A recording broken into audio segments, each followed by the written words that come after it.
So in this concept, that is parameters for evaluation, we would be taking all the parameters for project evaluation. Then we would also take some types and types of projects and all. But before that, we need to understand what are the principles of project evaluation, and after that we would be beginning with project evaluation parameter. Project evaluation, as per International Labour Organization, it is a systematic and objective assessment of an ongoing or completed project.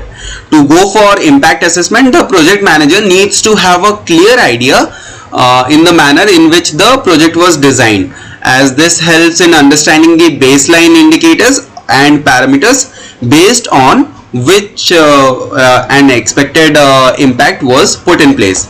So let us now come to few principles of it.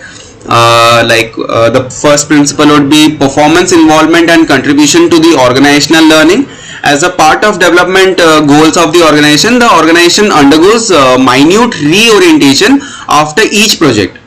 So next would be the monitoring and evaluation process. The monitoring and evaluation exposes loopholes in the individual level. If taken in the right stride, it will help to increase the accountability among major stakeholders.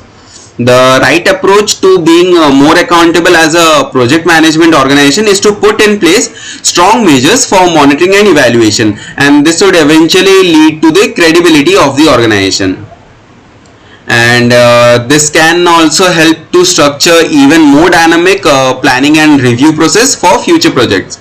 Our next principle would be it will help to strengthen, enforce and monitor the long-term objectives of various stakeholders, and would lead to better strategic ties with organization and communities for future development projects to be undertaken. And next would be a key focal point is set for impact assessment, and he oversees the term of reference being used as parameter for the project. So these were the few principles which we were discussing. Now we would be seeing the parameters for project evaluation. So these are the 4 questions which would be acting as a parameters for project evaluation. So I would be answering all these questions in a brief. So if we talk about like the parameters, starting with how can the scope of stakeholders can be increased, who has a relevant view on the progress of the project, stakeholders for learning of the project, and further concerns to be addressed. So to answer all these questions, we have to actually consider the type of assessment. Like there are various methods of self-evaluation modes, self-evaluation method, internal evaluation, independent evaluation, external evaluation. These all need to be considered. Like self-evaluation is when your internal organization or internal members are evaluating.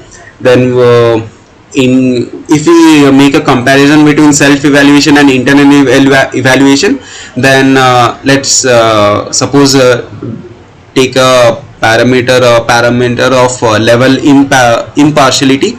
Then in case of self-evaluation method, it would be low. In case of internal evaluation, it would be a medium one. Whereas in case of independent and external, it would be independent. In case of independent, it would be medium to high, and external evaluation, it would be high. So if we now talk about cost, then self-evaluation is really low cost, internal evaluation would be medium cost, independent would be having high cost, and external evaluation also have low cost in to the organization. So next, if we have to talk about types of project, then the projects are categorized on the basis of duration of project lesser than 18 months or lesser, and then we have duration of project between 18 to 30 months. Then there are the projects whose duration are more than 30 months, and then they have budget also according to project budget. There are a lot of there are types of different types of project. Now let us come to type of evaluation. There are various kind of evaluation techniques, like starting from annual review, then interim evaluation. Interim evaluation means, I think annual reviews, you know, right? It is year end evaluation. Every year we go for evaluation. Let us now talk about interim evaluation. Interim evaluation means when you are going for evaluation process midway of the project. And let us now take independent evaluation. Independent evaluation, whenever according to your will, you choose your time frame and you go for evaluation. Then additional evaluation, these evaluation are carried out on requirement basis. And additional independent evaluation, it is more expensive mode of evaluation than the internal mode of evaluation, but it is considered worthwhile.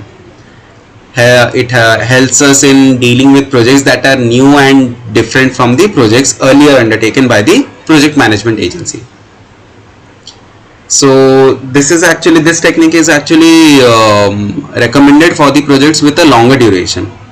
Let us now talk about roles and responsibility of the stakeholders. Stakeholders in the form of evaluation manager. Evaluation manager role and responsibility is to determining target audiences and putting in context key questions for evaluation. He or she, his role is to draft terms of reference for evaluation and getting it across stakeholders for approval. Then in stakeholders we have project manager. His role is to providing information and insight whenever required. If we talk about evaluator, then he has to adhere to internationally accepted norms and frameworks for project evaluation. And the next stakeholder would be external evaluation unit. They basically they oversee and monitor the evaluation schedule and cost. They also give the approval for final evaluation report. Then if we talk about evaluation criteria, then it is based on relevance and strategic fit of the project.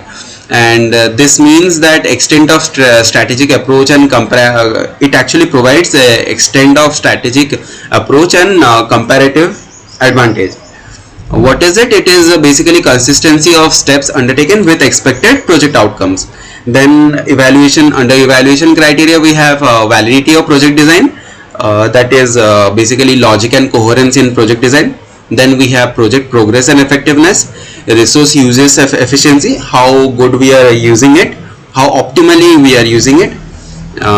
If we talk about project progress and effectiveness, then it actually does is extent of fulfillment of immediate objectives of the project are considered here. It has relative importance of each objective of the project. So I hope points are clear now. Let us take one more, that would be effectiveness of management controls. It is also one of the evaluation criteria.